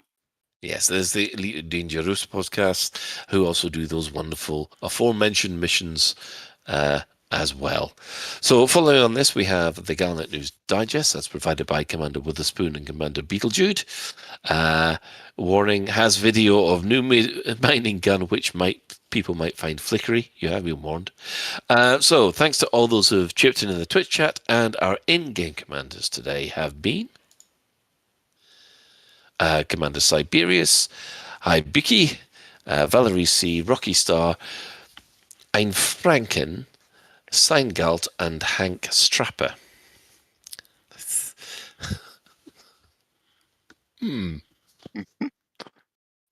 Yes, moving on. Special thanks to Commander Tokuso, Jay and Trax, and Alan Stroud, who all create music that we use on this show. But that's it for episode 550. 550. Wow, of Lave Radio. You can get in touch with us if you can find the contact links on the Contact Us menu of the laveradio.com website. Do let us know if you have any questions or if there's anything you'd like us to discuss in a future episode, or even you could leave it in the comments on Spotify. Lave Radio is recorded live on a Tuesday at 8:30 and streamed out at laveradio.com/live.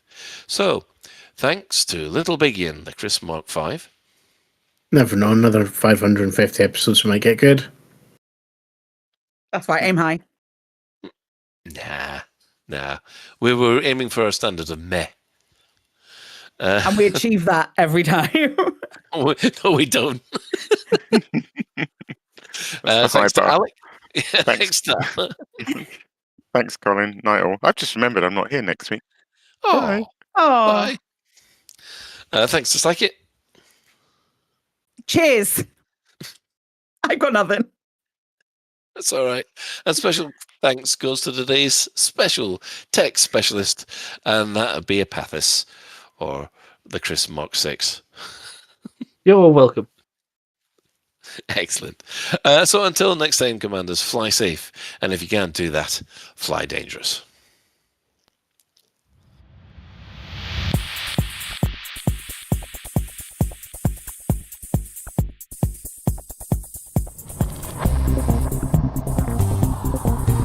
Is your life like this?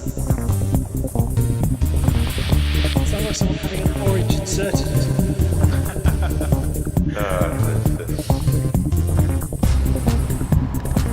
Need a safe word. Space can be loaded.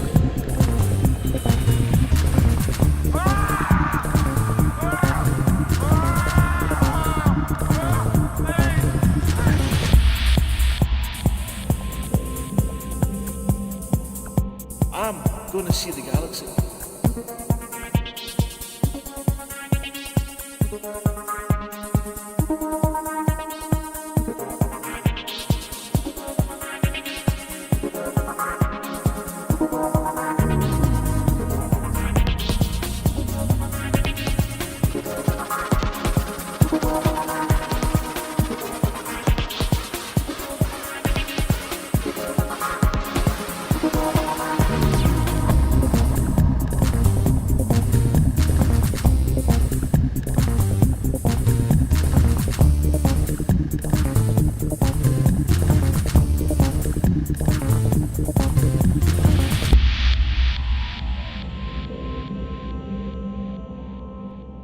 Ah, damn it. No worries, guys. Hold the fort for 2 seconds. I'll be right back.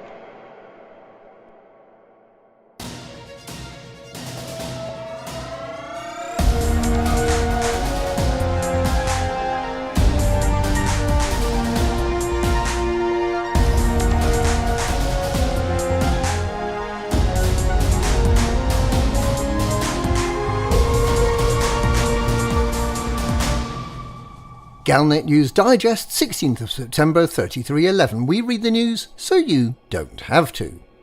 In this week's news, we gasp at the price of the Galactic edition of the Type 11 Prospector. And fears remain high for student Terry Tora, who went missing while investigating the discovery of new alien life in a permit-locked system.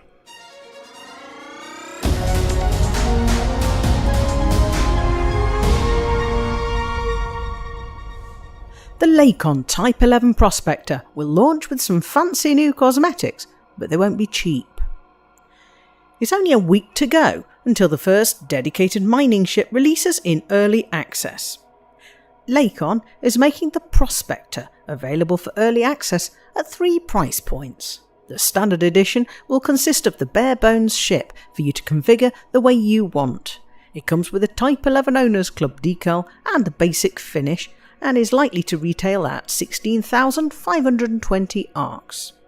The Stellar Edition comes with a ship pre-configured with high-end modules and will include the excavation red paint job and a ship kit that Lacon describes as hardline. The price for the Stellar Edition is likely to be 33,000 ARCs.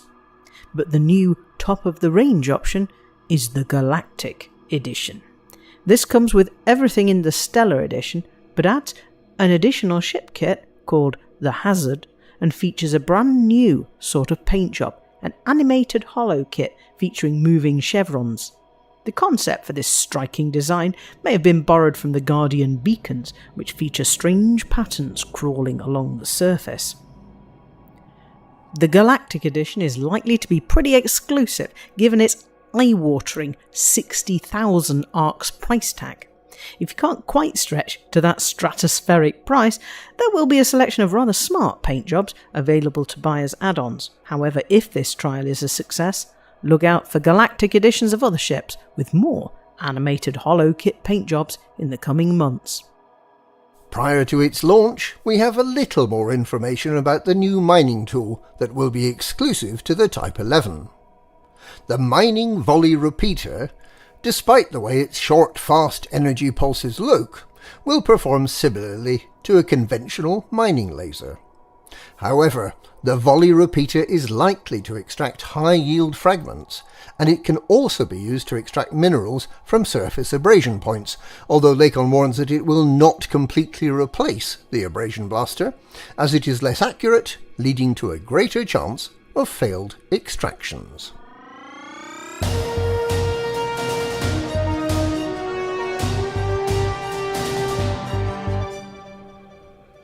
The mystery of the missing student, new exobiology, and the permit-locked system remains unsolved, but at least 10,000 commanders are looking for clues in other parts of the galaxy.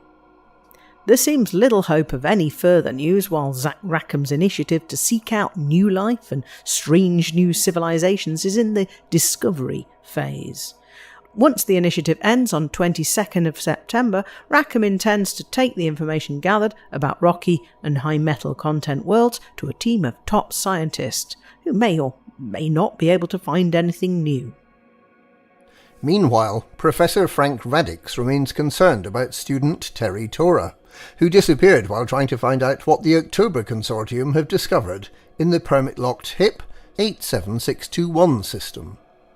Radix says he plans to rally a team of radical exobiologists to campaign for more information on what's been discovered, who it is that owns the permit lock on HIP 87621, and what has happened to Terry.